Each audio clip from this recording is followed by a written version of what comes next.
Hello students, class है BSc part first. Paper हम पढ़ रहे थे फर्स्ट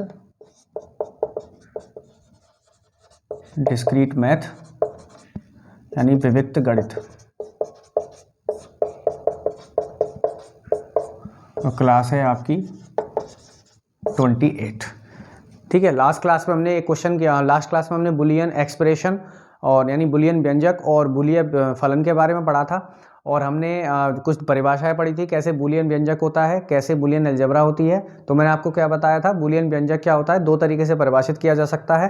पहला तो क्या है कि जो आप चर उठा रहे हो उसमें से, तो वो भी क्या होता है, बुलियन व्यंजक कहलाता है। या फिर आप उसमें परिमित संख्या में क्या लगा रहे हो, आप अगर बुलियन तुचर संक्रियाएं लगा रहे हो तो वो भी क्या होगा, हमारे पास बुलियन व्यंजक होगा हमारे पास। उसके बाद हमने एक एग्जाम्पल भी किया था कि अगर आपको एग्जाम्पल किस तरीके से आते हैं, x1 x2 x3 क्या दे रखा था, x1 डॉट x3 वाला एग्जाम्पल हमने किया था, कैसे करते हैं, कैसे मान निकालते हैं, एन टपन क्या होते हैं, वो सब चीज़ हमने देखी थी।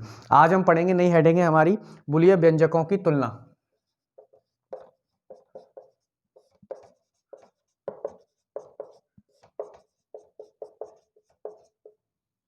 तुल्यता इंग्लिश में बोलते हैं इसको equivalence of Boolean algebra, equivalence of Boolean expression,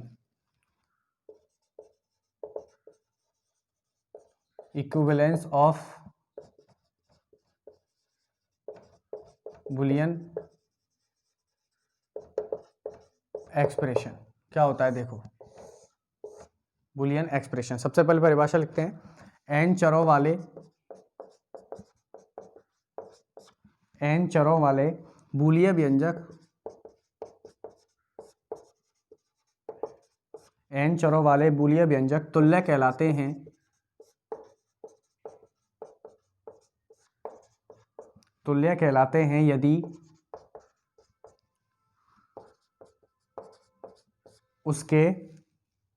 यदि उनके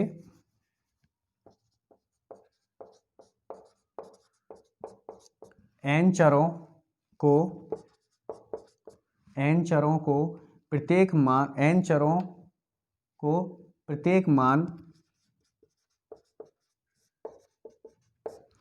मान नियतन करने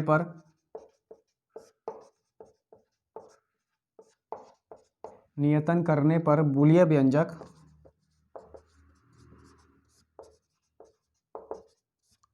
व्यंजक समान मान प्राप्त करता है, समान मान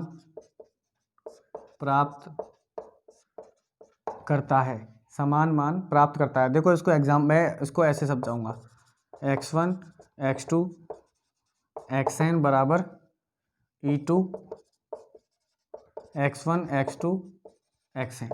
यानी इसका मतलब ये हुआ कि कोई भी अगर आपके पास बुलियन व्यंजक हुआ तो वो तुल्यता यानी समान, तुल्यता का मतलब होता है इक्वलेंस यानी समान। तो वो समान कब कहलाएगा, जब उनके व्यंजकों के मान क्या हो, समान हो। यानी E1 x1 x2 से लेकर xn और E2 x1 x2 से लेकर xn क्या होने चाहिए, बराबर होने चाहिए। तो हम कह देंगे कि दो हमारे पास जो बुलियन व्यंजक है वो क्या होंगे, इक्वल होंगे। इंग्लिश में रिपीट करता हूँ, इक्वलेंस ऑफ बुलियन एक्सप्रेशन वो होते हैं जहां पे उनकी क्या हो, बुलियन एक्सप्रेशन क्या है, इक्वल है। यानी E1 x1 x2 से लेकर xn बराबर किस क्या है, E2 x1 x2 xn। तो उदाहरण से समझाता हूँ, उदाहरण से और क्लियर होगा आपके, उदाहरण से क्या होगा और क्लियर होगा, उदाहरण से आपके और क्लियर होगा। देखो उदाहरण से समझाते हैं।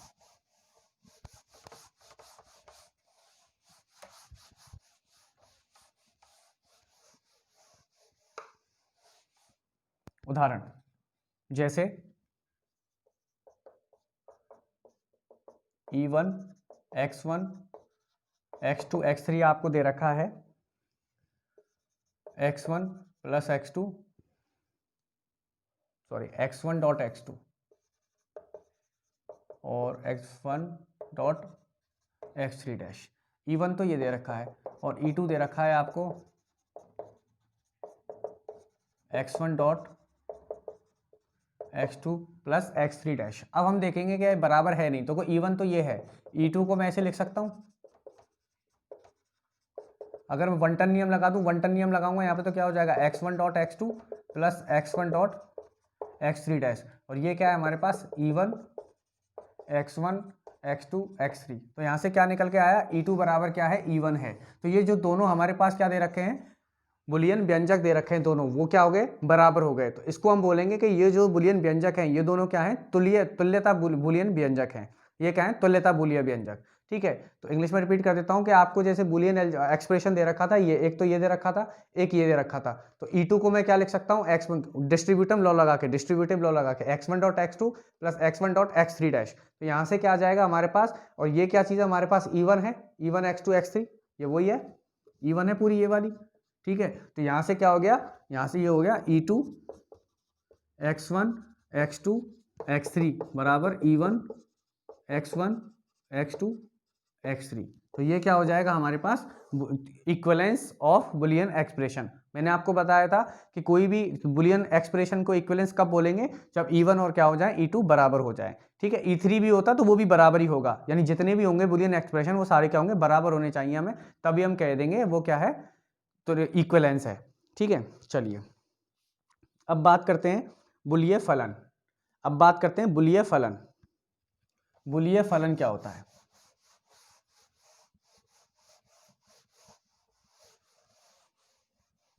बुलिय फलन।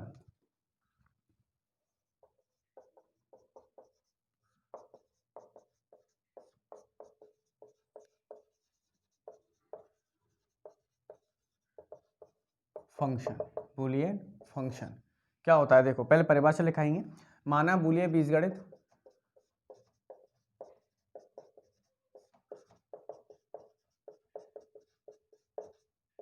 माना बुलिय बीजगणित b comma plus comma dot comma पूरक कॉमा 0 कॉमा 1 पर n बुलिय चरों x1 x3 xn द्वारा जनित बुलिय व्यंजक, बुलिय व्यंजक e x1 x2 xn है, तब bn से b पर फलन f x1 x2 xn एक बूलिय फलन कहलाता है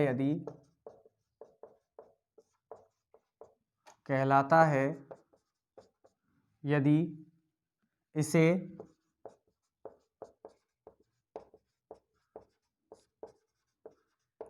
बूलिय व्यंजक e x1 xn द्वारा व्यक्त किया जा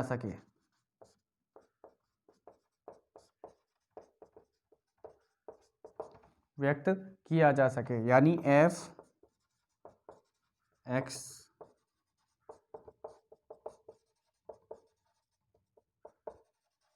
है। देखो ज़्यादा कुछ नहीं है, बस ये है कि बूलिय व्यंजक को किससे दिखाते हैं, ई से दिखाते हैं, और बूलिय फलन में क्या होता है, एफ आ जाता है। बस इतनी परिभाषा, आपको ज़्यादा है नहीं, सारी चीज़ पड़ी हुई है। बस इतना बताऊंगा कि बूलियन फलन और बूलियन व्यंजक में फ़र्क ये होता है कि बूलिय व्यंजक में क्या होता है, हम ई से दिखाते हैं, लेकिन बूलिय फलन को किससे क्या दिखाते हैं, एफ से। और हमेशा क्या होगा कि जो बूलियन फलन होगा वो किसके बराबर होगा, बूलिय व्यंजक के बराबर होगा। जो यहाँ पे बूलियन फलन आएगा वो किसके बराबर होगा, बूलिय व्यंजक के बराबर होगा। इसको बोलते हैं हम बूलियन फलन। ठीक है, अब उदाहरण की बात करें। उदाहरण कैसे आएगा, देखो उदाहरण की बात करते हैं, उदाहरण से समझते हैं। उदाहरण,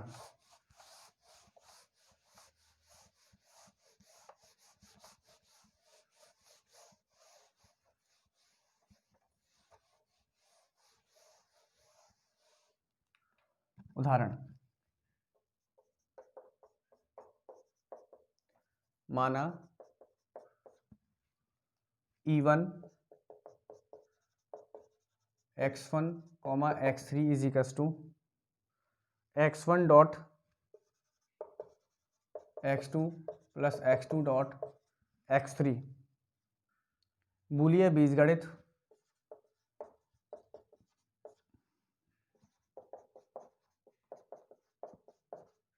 बूलियन बीजगणित b comma plus comma dot comma dash comma 0 comma 1 पर कोई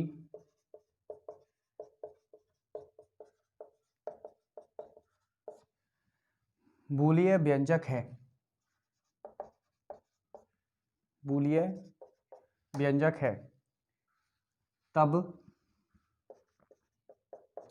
f x1 x2 x3 is equals to x1 dot x2 plus x2 dot x3। b dash से b पर बूलियन फलन है, bn से b पर बूलियन फलन है, बूलियन फलन है, तब x1 x2 तथा s3 के मान 1 1 0 1 रखने पर f x1 x2 x3 का मान क्या होगा। देखो इस क्वेश्चन में भी ये जो परिभाषा लिखाई थी वो क्या हो रही है, सेटिस्फाई हो रही है। मैंने क्या बताया था कि e x1 x2 से लेके xn किसके बराबर होता है, f x1 x2 से लेके xn। e क्या दे रखा था हमें, देखो e दे रखा है ये वाला, e ये दे रखा था हमें, और देखो f भी हमें यही दे रखा है, यानी ये तो हमारे पास क्या हो गया, बूलियन फलन हो गया। अब मुझे इसकी वैल्यू निकालनी है, इसकी वैल्यू कैसे निकालूंगा मैं, देखो f x1 x2 x3 कितना दे रखा है हमें, x1 dot x2 plus x2 dash dot x3 ये दे रखा है मुझे। तो मुझे क्या निकालना है, इसकी वैल्यू निकालनी है, क्या रखे 1 0 1 रखे, यानी x1 की जगह 1 रखूंगा डॉट x2 की जगह 0 रखूंगा, x2 की जगह क्या रखूंगा 0 डैश, x3 की जगह रखूंगा 1। तो f 1 0 बराबर क्या हो जाएगा, देखो 1 डॉट 0 0 प्लस और 0 डैश क्या होगा 1 डॉट ये क्या है 1, तो क्या हो जाएगा हमारे पास 1 हो जाएगा, यानी f 1 0 1 क्या आया मेरे पास 1 आया। ठीक है, ये हमारे पास क्या हो गया, इसका आंसर निकल के आ गया। ये होता है हमारे पास बूलियन फलन, कुछ नहीं होता, बस आपको ये याद रखना पड़ेगा कि 0 का पूरक क्या होता है 1 होता है, 1 का पूरक क्या होता है 0 होता है। ये चीज याद रखना बस कि 0 का पूरक क्या होता है, 0 का कॉम्प्लीमेंट क्या होता है 1 होता है, 1 का कॉम्प्लीमेंट क्या होता है 0 होता है। बस इसी प्रॉपर्टी का इस्तेमाल करके वैल्यू आपको देगा वो x1 x2 x3 कुछ भी दे दे वो, तो आपको उनकी सबकी वैल्यू देगा, आपको उस वैल्यू को रख के आपको क्या करना है, इनकी मान निकालने हैं। और x1 x2 की वैल्यू कभी 0 1 से ज्यादा हो ही नहीं सकती, क्योंकि हमने क्या मान के चले थे 0 और 1 ही होता है हमारे पास बूलियन बीजगणित में। तो 0 1 में से कुछ भी वैल्यू घुमा देगा वो होता है हमारे पास बूलियन फलन। तो हमने ये देखा कि बूलियन फलन के कैसे निकालते हैं हम, बूलियन फलन को कैसे सॉल्व करते हैं। ठीक है, चलिए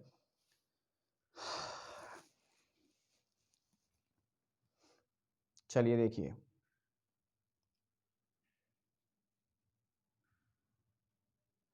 ओके आगे बढ़ते हैं। अब आता है अगला डेफिनेशन है न्यून पद, यानी मिनिमम टर्म। न्यून पद,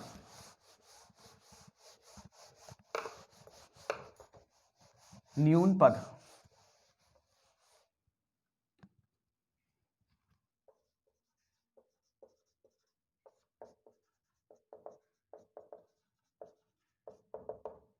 न्यून पद, सबसे पहले परिभाषा लिखते हैं फिर समझेंगे। माना बी पर बूलियन बीजगणित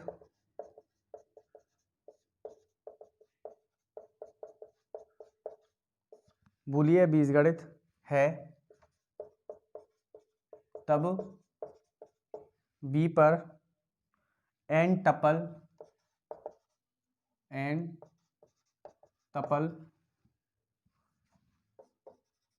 x1 x2 xn द्वारा जनित फलन जो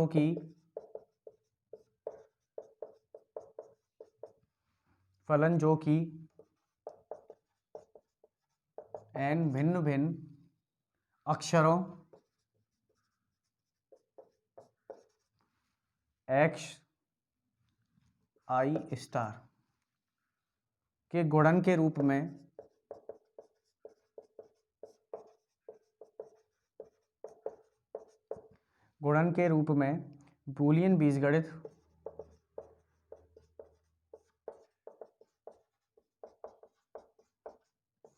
बूलियन बीजगणित व्यंजक द्वारा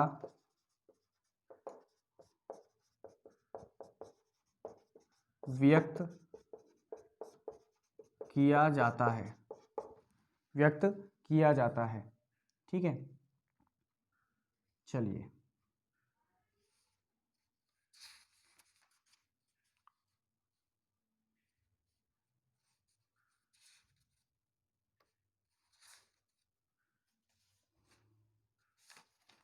यानी देखो इसका मतलब ये हुआ कि बयाना बी पर बूलिय बीजगणित है, तब बी पर n टपल द्वारा जनित फलन जो कि n भिन्न भिन्न अक्षरों x i स्टार के गुणन के रूप में बूलिय बीजगणित द्वारा व्यक्त किया जाता है। इसका मतलब ये हुआ कि मिनिमम पद क्या होता है, जो हमारे पास मिनिमम टर्म होती है न्यून पद, उसका मतलब ये होता है कि अगर आपके पास मान के चलो कोई बूलिय बीजगणित है तो आप क्या करोगे, उसमें बूलियन बीजगणित होंगे, n टपल होंगे x1 x2 xn, इन सभी का क्या निकालो, पूरक निकालो। x1 का पूरक निकालोगे x डैश निकलेगा, x1 डैश निकलेगा, x2 का निकालोगे तो x2 डैश निकलेगा। अगर आप उनका सबका मल्टीप्लाई कर दो, उनके पूरकों का मल्टीप्लाई कर दोगे तो उसको जो वैल्यू निकल के आएगी उसको हम बोलते हैं मिनिमम टर्म। क्या बोलते हैं, मिनिमम टर्म यानी न्यून पद। ठीक है, इंग्लिश में रिपीट कर देता हूं कि मिनिमम टर्म का मतलब ये होता है कि अगर आपके पास n टपल क्या है, n टपल्स के क्या है, बुलियन वेरिएबल हैं। अगर आप जैसे बुलियन वेरिएबल दे रखे हैं x1 x2 xn, तो आप इन सबके क्या निकालो, इनके पूरे कॉम्प्लीमेंट निकालो। x1 का कॉम्प्लीमेंट क्या निकलेगा, x1 डैश, x2 का क्या निकलेगा, x2 डैश, इस टाइप से निकलते चले जाएंगे। आप जितने भी इनके कॉम्प्लीमेंट आए उन सबका क्या कर दो, मल्टीप्लाई कर दो। उन सबका मल्टीप्लाई करने पर जो वैल्यू हमें आएगी वो क्या होगी, हमारे पास मिनिमम टर्म कहलाएगी। क्या कहलाएगी, मिनिमम टर्म कहलाएगी। ठीक है, चलिए अब बात करते हैं अधिक पद की, यानी मैक्स टर्म। इसकी परिभाषा लिखते हैं, क्या कह रहा है, माना बी पर बूलिय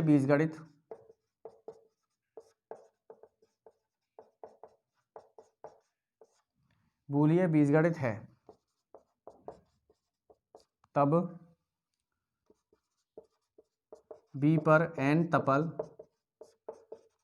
x1 x2 xn द्वारा जनित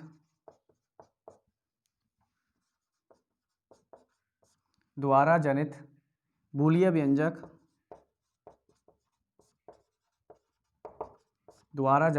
व्यंजक जो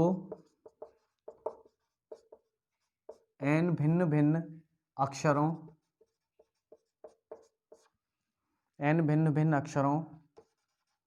xi स्टार के योग के रूप में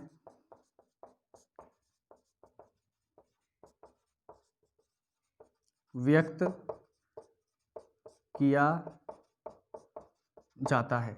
यानी इसका मतलब ये हुआ कि अगर आपको n टपल दे रखे हैं x1 x2 x3 xn तक, तो इनको क्या निकालो, पूरक निकालो। तो उनका योग कर दोगे आप, उनके पूरकों का योग कर दोगे आप, तो आपको क्या मिलेगा, अधिकतम पद मिलेगा, अधिक पद मिलेगा, यानी मैक्स टर्म मिलेगी। तो देखो यहां से एक चीज निकल के आई कि न्यून पद और अधिक पद में क्या अंतर है, कि न्यून पद निकालने के लिए तो क्या करो, आप जितने भी उसमें वेरिएबल दे रखे हैं, आपको क्या दे रखे हैं, बूलियन चर दे रखे हैं, उन बूलियन चरों का क्या करो, आप पूरक निकालो। उन सारे बूलियन चरों का पूरक निकालने के बाद उनका गुणा कर दोगे तो हमारे पास निकल के आएगा न्यून पद, और उनका योग कर दोगे तो निकल के आएगा अधिक पद। बस ये फर्क होता है, अधिक पद में योग करना है उनके पूरकों का, और न्यून पद में क्या करना है, गुणा करना है। इंग्लिश में रिपीट कर देता हूं कि अगर हमें क्या निकालना है, मिनिमम टर्म निकालनी है और मैक्सिमम टर्म निकालनी है, तो क्या करना है हमें, कि अगर मिनिमम टर्म निकालनी है आपको, तो जो आपको बुलियन वेरिएबल दे रखे हैं उन सबके क्या निकालो, कॉम्प्लीमेंट निकालो।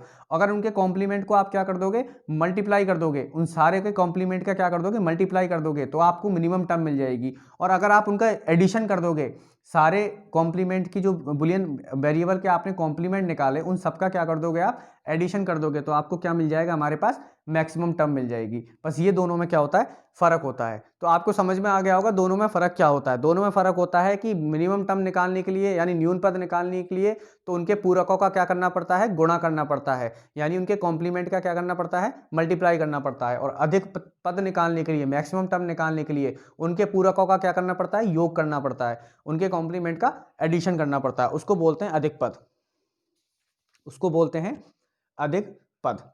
ठीक है, चलिए अब आगे बढ़ते हैं। अब आता है हमारे पास फलन को कुछ प्रमेय आती हैं इसमें, कि प्रमेय निकालते कैसे हैं, क्या करते हैं प्रमेय के, उसके बारे में आता है। ठीक है, तो चलिए आज की क्लास यहीं खत्म करते हैं, कंटिन्यू करेंगे नेक्स्ट क्लास में। हम सीखेंगे कि डीएनएफ क्या होता है और सीएनएफ क्या होता है, कैसे निकालते हैं। कल बताऊंगा इसके बारे में, डीएनएफ क्या होता है फुल फॉर्म भी बताऊंगा, और सीएनएफ क्या होता है, कैसे कैसे हम निकालते हैं इसको। तो वो कंटिन्यू करेंगे नेक्स्ट क्लास में।